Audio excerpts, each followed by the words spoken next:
What's up, guys? Welcome to Daily Dose of Reddit. This is your host, Zach, and today's subreddit is r/TalesFromTheLaw. Alright, this story's called Play Stupid Games, Win Stupid Prizes. I just ate peanut butter. The folks from r/malicious compliance thought this would fit here. Years ago, my wife had a one-person landlord-tenant law practice here in the US. It was basically a one-person show, so if my wife had to go to court, the office was empty. Not usually a big deal, as this was the type of practice that was mostly done by cell phone and laptop. Technically, it was a two-person partnership law practice, but my participation was limited to reviewing contracts and going to court once in a while if she had two cases at the same time. So there was one tenant client who had a dispute with her deposit and damages. Long story short, not only would her landlord not give the deposit back, but claimed there were extra damages. Our case was weak, as our client didn't have proof that the damages in the apartment were pre-existing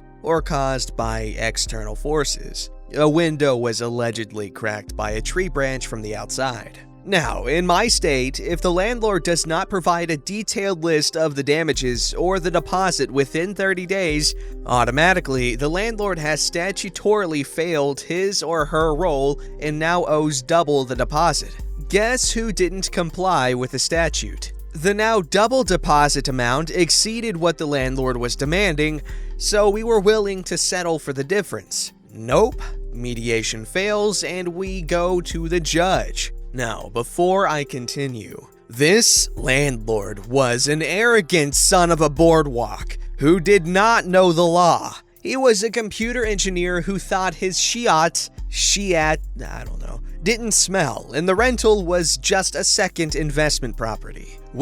I got involved at one point, tried to explain the law when offering the deal, but no dice. He thought a law firm that didn't even have regular office hours during the business day, not really required in our line of work, really only needed the office as a space nicer than Starbucks to meet with clients, and rules at the time required us to have a physical office in the state, was too far beneath him. Now, the way the LT court works in my state is that you have 2 rounds of mediation before you see a judge. Most cases settle before you get to the judge, so if it gets that far, the judge is looking to see who is being unreasonable. The judge rules for the landlord, though he disagrees with some of the cost estimates and awards him with a bit less money, but reminds the landlord that he owes double the deposit, so he needs to give tenant the difference from the award, but less than the double deposit amount, which is more than what we would have had to pay if he had just accepted our offer.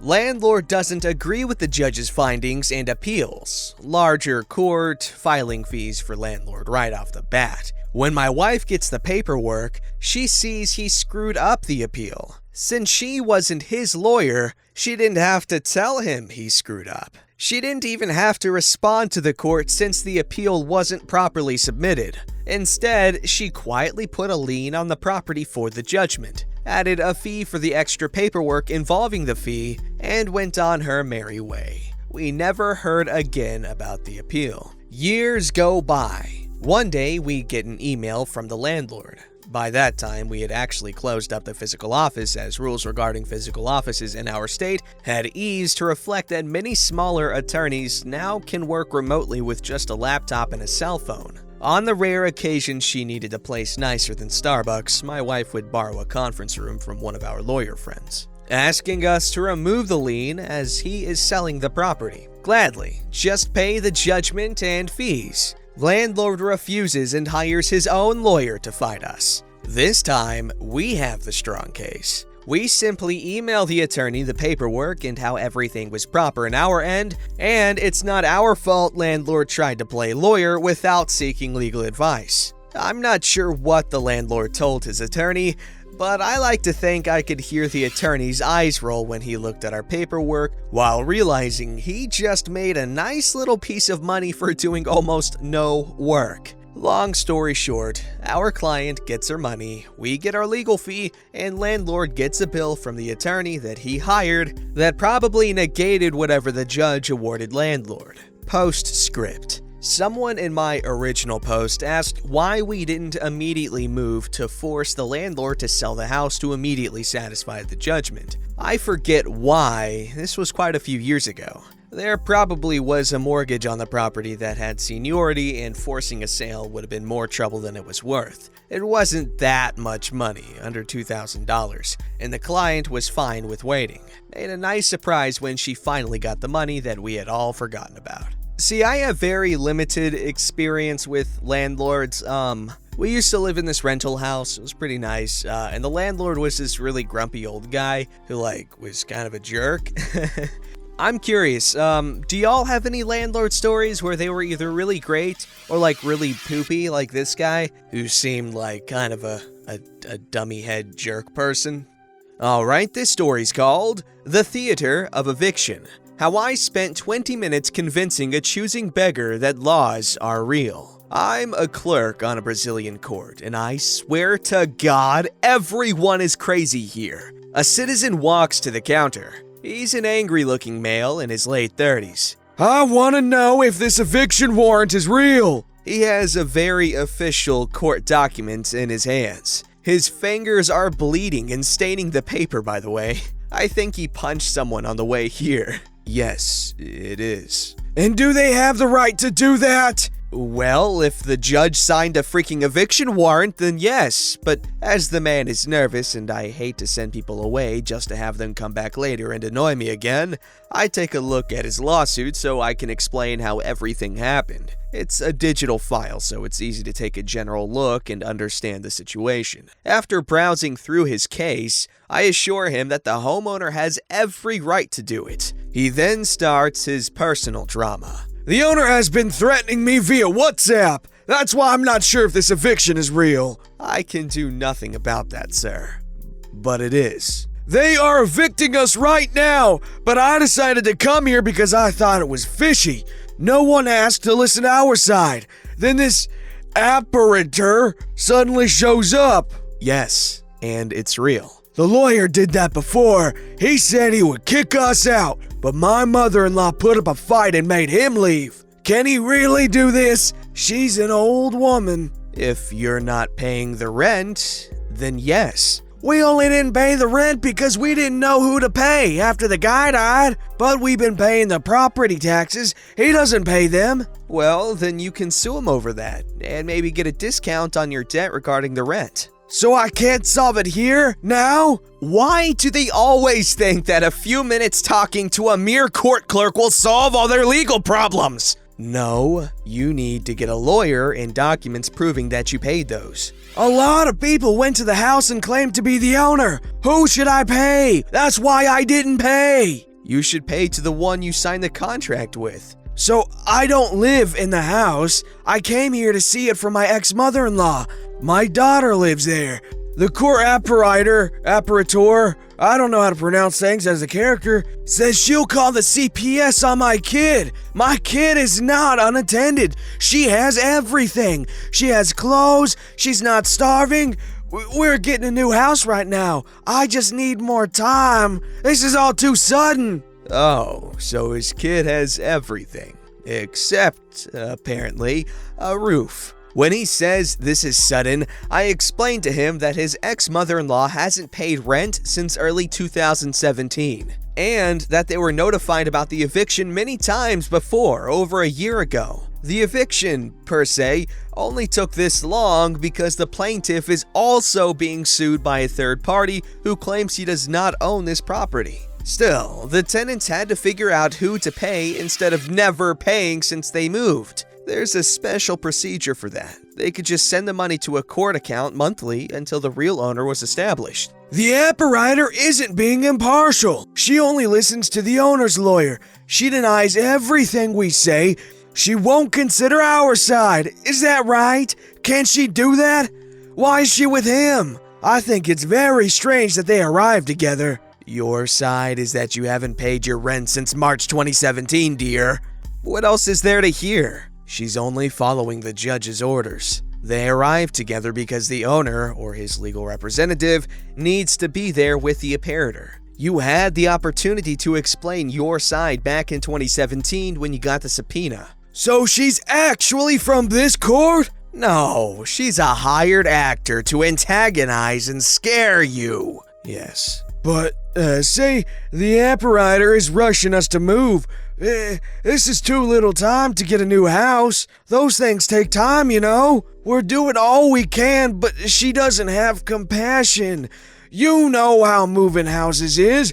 I'm only asking her to be calm, and she's threatening to call CPS to take my daughter. We didn't know he would be evicted this soon. You were notified of voluntary vacancy, right? You knew you had 10 business days. Yeah, but it isn't enough to get a new house. But you've known for over a year that you're about to be evicted, damn it!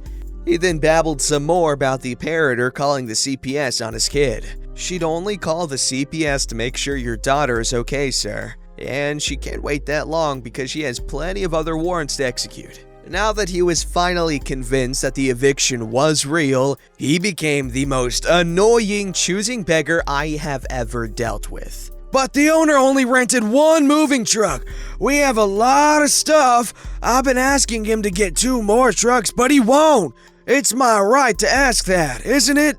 The alleged owner was honestly too kind. His responsibility over the eviction is providing the means to empty the house, aka people to carry stuff. It's not up to him to move all the tenants' crap to their new address. No, the owner only needs to provide the means to take your belongings out of his house. He just cannot believe that after living in a house for free for over 2 years, he won't even get all his stuff moved for free. This part about him not getting 2 more moving trucks is repeated for a ridiculously long amount of time, until I sent him off advising that he should probably rent the other trucks he needs and leave the complaining, but at least not at me. I truly love how in my job, sometimes nothing out of the ordinary happens for weeks. Then, in a minute, I'm in a madhouse. Who else wants like a carnival-themed horror game that's genuinely scary? I'm not scared of clowns, but make me scared of clowns. I'm sorry, that was very irrelevant, but like, that sounds cool. This story, this story is a good story. Must be a pretty entertaining job to have at times, like they said. Seriously though, imagine like a AAA carnival-themed horror game. Just like genuinely scary.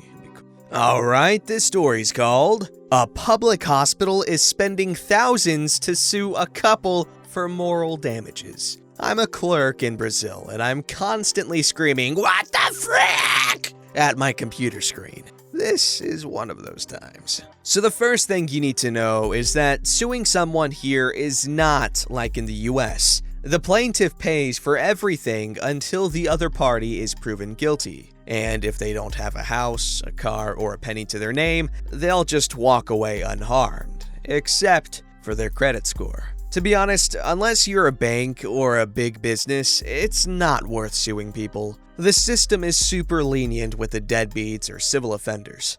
To grant universal access to the justice system, if you're really poor, literally living on minimum wage, you can be exempted of court costs. Of course, a lot of people who can afford it ask for exemption, even some businesses. This hospital is public, but administrated by a non-profit third party. They are in huge debt. Their complaint was 151 pages long, full of screenshots and such. They accuse a couple of reaching thousands of people through social media, offering the honor, image, reputation, and history of the institution, causing immeasurable damage to the staff. What happened? A couple complained on Facebook and YouTube about how the woman was treated during childbirth, because her labor took 21 hours. At first, the doctors tried to induce a natural childbirth, and it took the doctors over half a day to finally decide for the C-section. This is standard procedure in the public health system.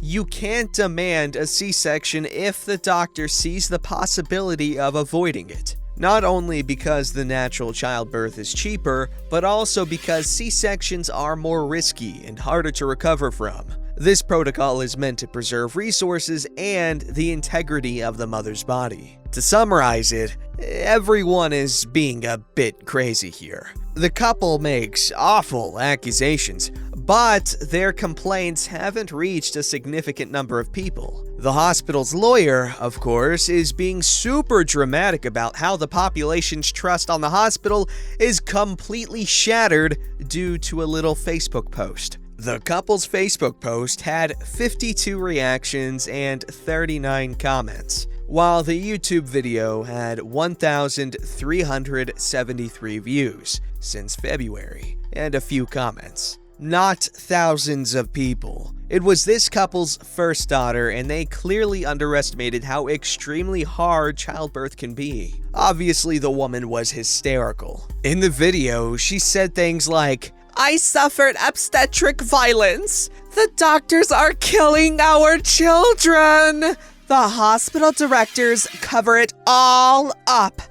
My daughter suffered attempted murder." She claims that her daughter suffered the consequences of inhuman treatment, although she doesn't say what problems her daughter might have. It's a total train wreck. I absolutely stand by our free healthcare system, SUS. It saves countless lives when it comes to surgeries, serious diseases, traffic accidents, etc. in emergencies. But it's not good enough for daily needs. So, if you plan to have a child, it's highly advisable to get at least a basic health insurance plan who will cover OBGYN and pediatrician appointments. Most women who go through childbirth on SUS have complaints about it taking too long, so that's at least to be expected. SUS is highly understaffed, so if you can afford private healthcare for such an important moment, you really should opt for it. That's the common sense here. Anyway, the hospital asked Facebook and YouTube to remove the content, but they didn't, because it didn't violate their policies. So, the hospital notarized the video, spending roughly 700 Brazilian reals, roughly $175, to register the woman accusing and bad-mouthing the hospital, word by word. Their lawyer asked for the removal of the content in notadal terra parte, but the judge didn't grant it. I'm sorry for no fancy Latin pronunciation. Let me say it again.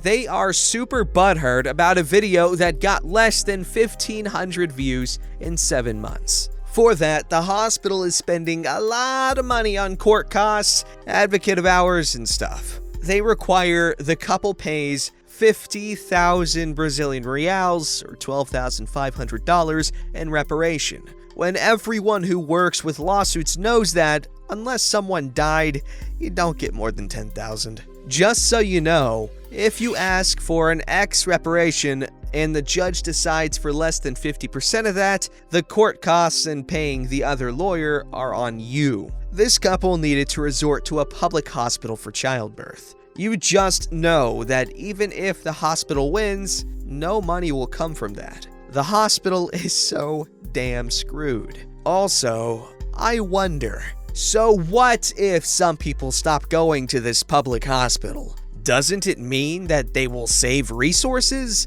No one says, well, a woman I don't know said this hospital is bad. I'd better die quietly in my house. Why the hell are they so concerned? The hospital is also criminally charging the couple and everyone who claimed to go through inhuman treatment there on the YouTube comments. And the couple is suing the city on their daughter's behalf. These litigations will probably take years. All of them started in the last couple of months, but I'll eventually post an update if anyone is interested. The hearing is sure to be a total crap show.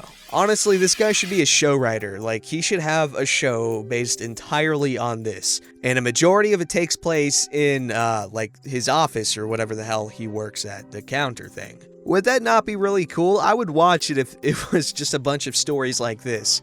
He could use stuff from his past. He could make stuff up. This would be good content that I would watch. Like, this stuff is crazy. Don't forget to like, subscribe, and hit that bell to never miss an episode.